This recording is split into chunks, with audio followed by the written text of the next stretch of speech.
Hey guys, Welsknight here, and welcome back to another episode from the Hermitcraft server. Hope you guys are having an awesome day. I'm having a fantastic day. We just finished up the Hermitcraft stream weekend, and I streamed over on twitch.tv/Welsknight, and I made a full set of backup netherite gear between episodes and also during the stream. So now, if we die and lose all of our stuff, we are still set, and I did also make myself a netherite hoe, as well as a better bow. So I think we're good, just in case, realistically, I'd say over the course of a season, you're bound to lose at least a set or two of gear. It just happens, we've had, over the course of a season, you spend so much time on the server. Just as an example, I'm at over 2 days. So this is over 48 hours of time played just since the beginning of the season. And you multiply that by an entire season, you're bound to lose some gear at some point, even the people who don't die very often. So I figured, you know what, it's good to have a backup set of gear, because if you're attacking a big project or something like that and something happens, that can set you back even a day or two if you lose everything. So just having this in reserve in case I need it, it'll be really nice. It's just a nice peace of mind thing. And, we decided to go full netherite right away. So a couple things that I want to do. You know what? I'm going to grab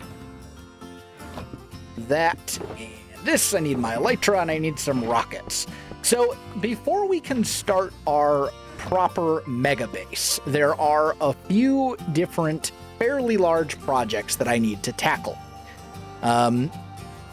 Because the base requires a lot of materials that will be an absolute pain to get unless I have dedicated farms and things like that to make it work.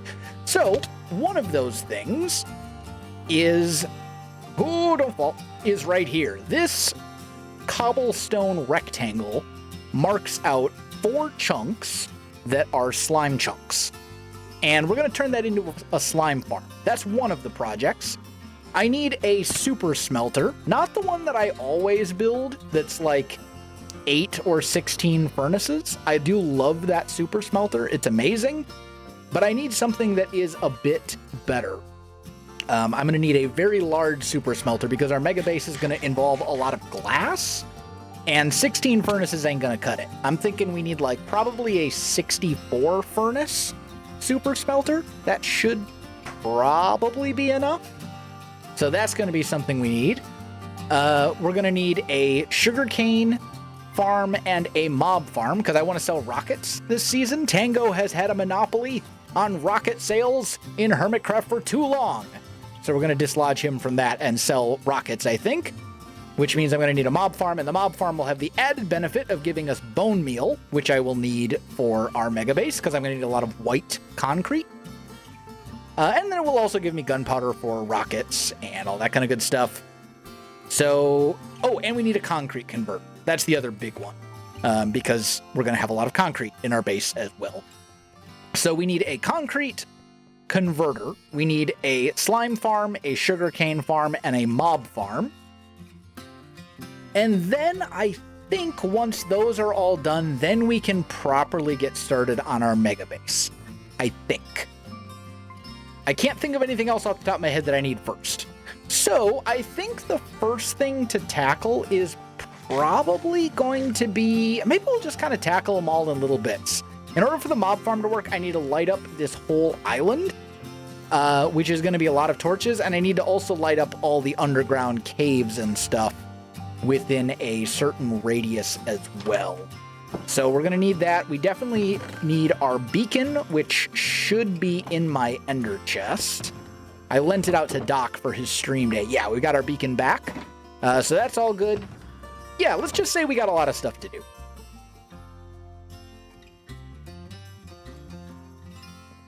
So I think the first of these major projects that I want to tackle is a mob farm.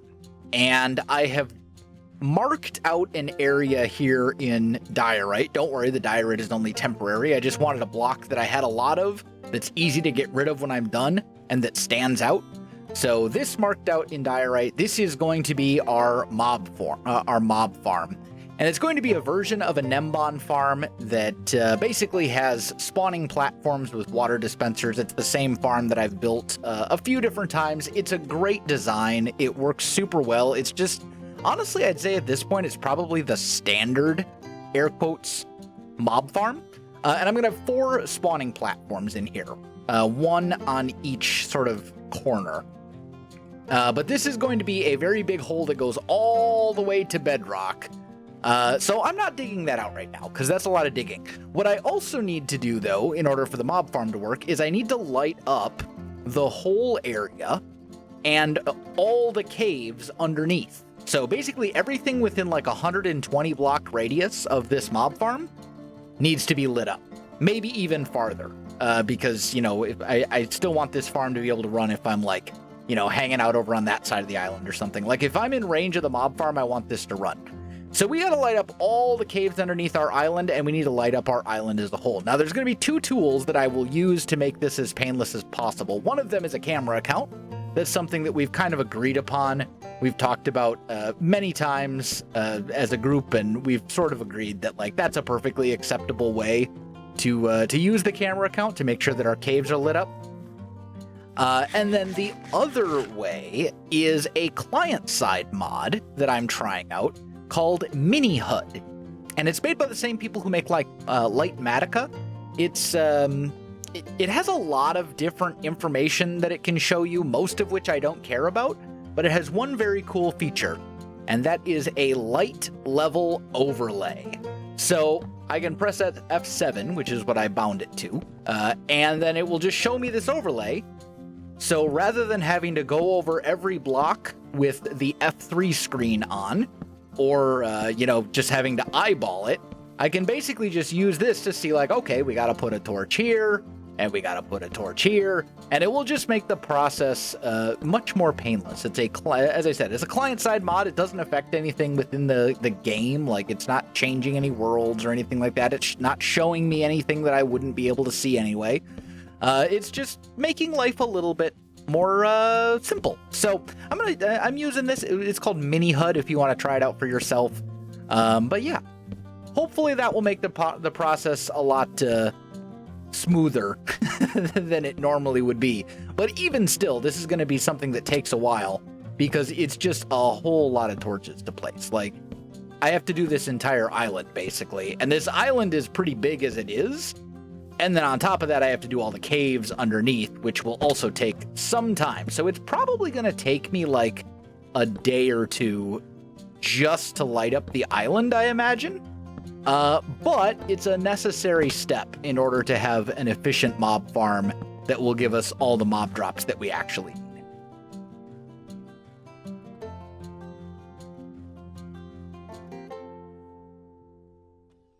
Well, my friends, I think I have pretty much the whole relevant portion of the island all lit up with torches, and also I think I've gotten the vast majority of the caves underneath done. I'm probably missing a couple little pockets here and there, but I can sort those out later. And last night we did Hermits Helping Hermits. I think it was myself, Exuma, Impulse was there for a while, Joe Hills was there, Hypno was there, and I think Pearl was there for a while too. I think that's it. I don't think I missed anybody. But they all decided to help me out and help me dig this ginormous hole, which is where the mob farm is going to go. So you can see we've got 4 platforms sort of laid out. Now, they're not actually going to be on this level. We're basically going to have 4 columns of platforms shaped like this this sort of diamond shape, going all the way up till probably right about just underneath the ground, wherever that amount is. And those 4 platforms will be all the spawning platforms. This is a farm that was designed by Nembon, actually for me originally. I've built versions of it many times, but this is by far the biggest one that I've ever done. I've never done a quad. I think I've done a single column a few times, but this is basically the same farm, just like 4 times bigger. Also, the Hermits helped me out with something else, and that is digging out, or rather removing the water for what will eventually be our quad chunk slime farm. So this still has a ways to go. I need to dig this hole all the way to bedrock, but we got a great start on it. And the hardest part, which is just removing the water, since the whole thing is pretty much in the ocean, at least a little bit, and that end gets pretty deep, they help me out with that as well. So honestly, in like roughly 2.5 hours of Hermits Helping Hermits, we accomplished as a group what would have taken me at least a full day, if not probably 2.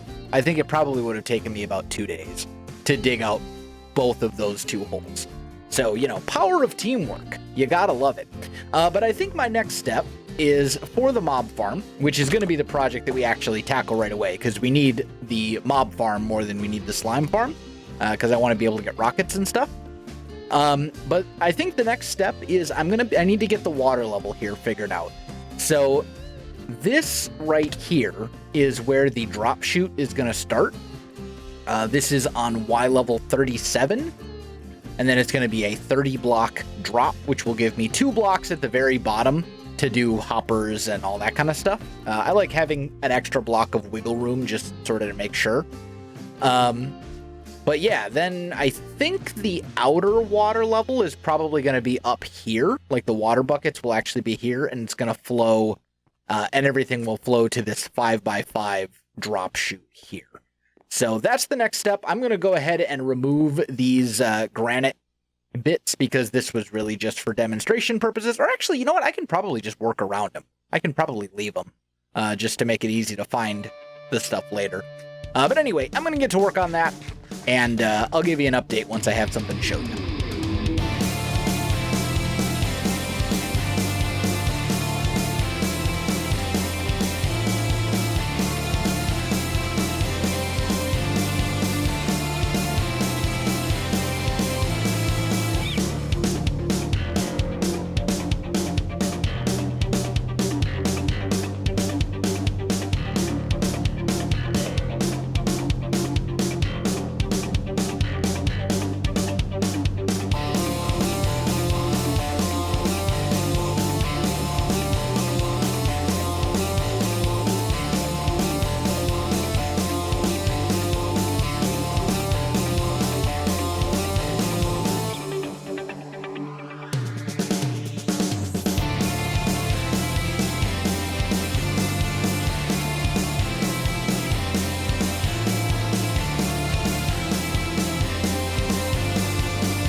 Alright, bit of a progress update. The really annoying grindy part of building a farm like this, which is, well, first of all, digging out the hole, and second of all, building all these spawning platforms, that's done. All the platforms are done. So I've got 4 columns here of 9 platforms each, and it's basically just big enough that if a water source block is right here, it will cover the entire platform. So it's the dispenser and then 7 blocks out in the cardinal directions and then turned into a diamond shape. And it's basically just an observer looking up and outputting to the bottom, arrow pointing down, and a dispenser. And every single one of these is the same. The torches here are obviously not going to stick around. Those are only there while I'm building the farm, because while I'm doing the stuff down here, I really don't want creepers and stuff dropping on my face. That would be unfortunate.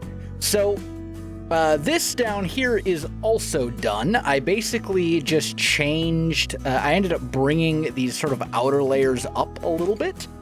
And this is set up so that if I were to take a water bucket and put it along anywhere along this edge over here, the water will essentially stop right over top of the sides. So basically, all we have left to do is we need to actually put in the water down here. I need to fill all the dispensers with water buckets. I need to wire up the redstone. I need to dig this drop chute down all the way pretty much to bedrock and set up like a little collection system down there. And then I need to cover the farm.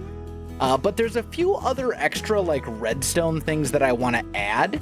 But we'll talk about those once I actually get to them.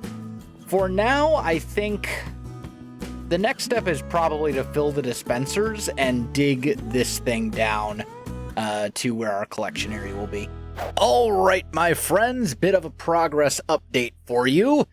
In theory, it hasn't really been fully tested yet, but at least in theory, the farm should be all wired up, except for we need to fill in the top and actually wire up the towers themselves, or the columns, or whatever you want to call them. But the item collection system should be completely done, and also we have I'm going to call it like a purge system that will automatically dispense lava on a very rare basis, like on a really slow clock, just to clear out anything here that survived the fall and potentially picked up an item. Because one downside to a drop farm like this is that over time, when the farm runs long enough, and we're talking like days, like real life days or weeks, right? You'll accumulate mobs that somehow survived. They had feather falling and they survived the fall, and then they picked up an item so they never despawn, and that can cause lag. So I wanted to have a purge system in place. The way that it works is each of these dispensers has a lava bucket, and it's wired up to a redstone circuit here that's basically a clock and a clock. And this will, on this, like every however many hours, will fire the dispensers, and then this secondary clock here, about 30 seconds or a minute later, will basically retract the lava, so the farm can go back to working again. Then Etho helped me with that, and I'll show you a little bit of that footage in just a minute here. But then I've also got the item sorting system here. So the way that this works is basically the hoppers come out of the central area and go into a dropper here that spits them into a bubble elevator that's just wired up to like a little observer clock here. And all the observer clocks are wired up to one big redstone line that goes to a, was this a falling torch tower or something like that? That basically goes all the way up to the surface. And the idea is I want to be able to turn off the observer clocks when the farm is not in use. So that's what this line is going to be for. But anyway, once the items get dispensed into these water streams, they'll pop up to right here. And there's like a little loop-de-loop, right? Where they spit out and they go this way. And this basically accumulates all the items into one water stream that then spits them over into another bubble elevator going all the way up here to where our actual collection area is. And that goes into an Impulse SV patented item sorting system so that it will only grab certain items. And I know we can get a ton of different items from mob farms, but honestly, the only ones I care about are bones, gunpowder, and string. That's it. I know you can get other stuff like glowstone from witches, but you don't really get enough witches to make it worth it. I don't care about the rotten flesh. I don't care about any of the armor and stuff like that. So basically, unless it is unless it's bones, gunpowder, or string, it's going to go down here and end up in lava.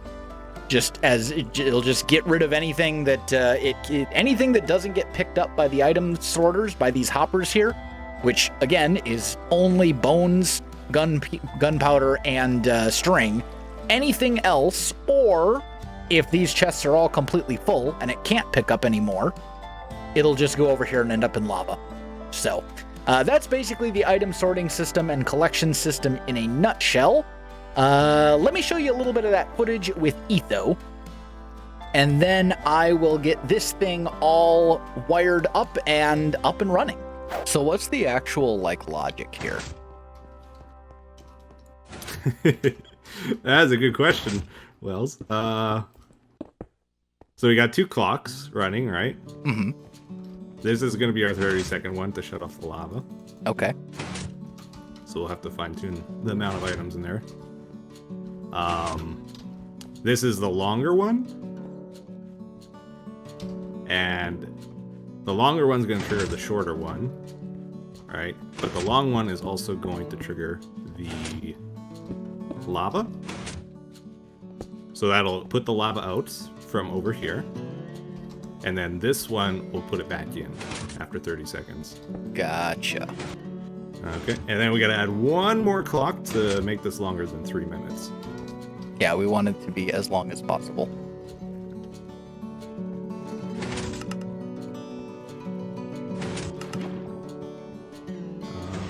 That part I'm not quite sure how to do. Would it maybe be like something with, like, once this triggers, it causes an item to go into like a comparator, like a something that's read by a comparator, and then when it fills up, it emits a pulse and then like resets? Yeah, we can do a counter like that. Because I think that would probably be the, like, I mean, bear in mind, you're talking to like a redstone novice for the most part. Like, I understand the basic idea, like I understand how all the components actually work. It's just like the putting them together part that I struggle with. I didn't invent redstone like you did, so you know you've got a little bit of a one up on me. Yeah, I think we're done then. Okay, awesome. A little hard to test it because we're talking about like 5 hours before it'll actually trigger, but from what I could see, it looks like it's gonna work. I will trust your redstone competence. A big mistake. But if it doesn't work, I'm holding you personally responsible. At the very least, it'll be almost working. How about that? It'll be 98% guaranteed to work. Can I get some glowstone before I leave? Oh yeah. Because I need that for my project. How much do you need? Maybe 30. If you got it. There you go. Half a stack. Awesome. Thank you. Cool. Thanks for your help. Really appreciate it. No problem. Well, my friends, it's alive. Look at this thing go. It's so good. So it's only me and Etho online right now. And Etho and I were talking when he helped me out with the redstone on the 1 clock thing. And he mentioned that he lit up a good chunk of his area. He said he had probably about 2/3 of his area lit up already. And my area is all lit up. So we're getting pretty good rates right now. This thing's been running for a grand total of maybe, I don't know, 10 minutes. And we've already got this much gunpowder, this many bones, and this much string. Just in that very short window of time. Like, as I said, maybe 10 minutes. And also, if I'm standing right in the middle of the farm, like right here, we're not getting maximum efficiency either because I'm within 16 blocks of some of the spawn platforms, so mobs can't spawn there. So I'll want to, like, if I'm in my house or something like that, it'll be even faster. But yeah, this thing is great. As far as the redstone for the clock goes, I just use an Etho hopper clock. And the reason I did that is because I needed these blocks to be redstone lamps, because underneath this is the observer. And I needed the observer to be at that level so I could squeeze in 1 extra platform. If this whole thing was lowered down and I did the redstone directly on top of the observer, then we wouldn't have been able to have this top platform. We would have only had 8 platforms in each column instead of 9. But doing it this way, I'm able to get an extra platform in, and it's pretty straightforward. And then for an on-off switch, I've just got a lever here that has a repeater to basically freeze the hopper. And then the other side of it pops out back here, to a little redstone line that basically goes to that torch, that falling torch tower, I think is the term for it. This thing that basically says turn on the observer clocks for the item collection system. So yeah, this thing is doing amazingly well. I'm super happy with it. I think I'm gonna just AFK for a while, like in my house. I'm just gonna let it run for a while, and we'll see how it goes. I should also double check. Are we all lit up in here? I think we are. Yep, good. Okay, cool. So everything here should be spawn proof. I'm just gonna do one of those, and we'll pretty this whole thing up later. We'll pretty up the top of the farm as well. Obviously, this thing looks really ugly right now, and we don't want to just have this at our base for the rest of the season. We need to make this thing actually look good. But when it comes to, especially to farms like this, I generally prefer to sort of bury them underground. Man, look at all the mobs. Just look at the rate of... This thing is insane. This is absolutely absurd. I'm going to be the richest hermit on the server once we get our business up and running with rockets and bone blocks and all that kind of stuff. I'm going to be very wealthy. I can't wait. Anyway, I'm going to AFK for a while, and we'll see how this thing does with a proper test. Well, it's been about an hour. Unfortunately for our test, a couple other hermits logged on about halfway through. Tango and Scar logged on, and Etho just logged off a little bit ago. So the rates were not quite as good as I was hoping. It was flying before other people logged on, but yeah. Either way, though, it's pretty common for me to be the only person on the server because I tend to play at really bizarre hours, like after most of the Americans have gone to sleep and before most of the European people have woken up. So I'm sure we'll get plenty of chances to really let this thing go and, get some good stuff going. So I think what I'm going to do is just make a very small and simple little shop for rockets. Just something real simple, nothing fancy at all, like a little stall is kind of what I'm thinking. Let's just grab a little bit of spruce, and we'll even build this together because, as I said, it's going to be very minimal. Let's put it right here. We'll go 1. That's not going to work either. I want room for a double chest. Actually, you know what? We'll do single chests. Let's go 3 wide, shaped like this. And then we'll go boop, boop, boop, boop. Here, here, here, here. And then I'm just going to put some carpet. Jump, jump, jump, you fool. There we go. Like that. Throw you. There we go. And then I need a little bit of string, which thankfully we now have a whole bunch of. We've got tons of string. And then we should be able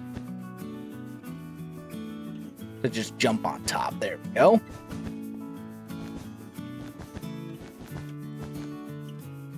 Oh, looks like I missed a string right there. There we go. Takes care of that. And then, do we want to go trapdoors here, I'm thinking maybe? Grab a crafting bench. Yeah, let's do some trapdoors. And we'll go boop, boop. Like so.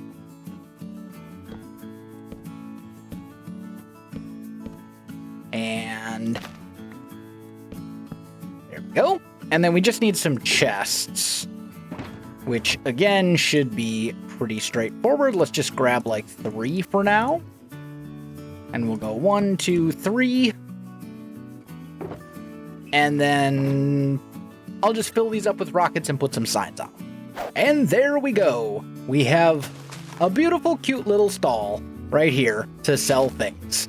So everything I've decided to sell, I'm going to sell string, bones, and then rockets, and they're all just going to be 2 stacks for a diamond. I think that's a pretty reasonable price. So yeah, I'll let the other hermits know that this is here, and we got a huge project done today. Next step is going to be a proper sugarcane farm. so that we can actually sell rockets in large quantities, because right now the backlog is sugarcane. And I didn't want to use all my sugarcane on rockets because I need enough sugarcane to make a sugarcane farm. So that's probably going to be what we'll tackle next episode. But guys, that is going to do it for me. If you enjoyed the video, you know what to do. Links in the description below, so check that out as well. Otherwise, my friends, thanks for watching. I'll see you in the next one.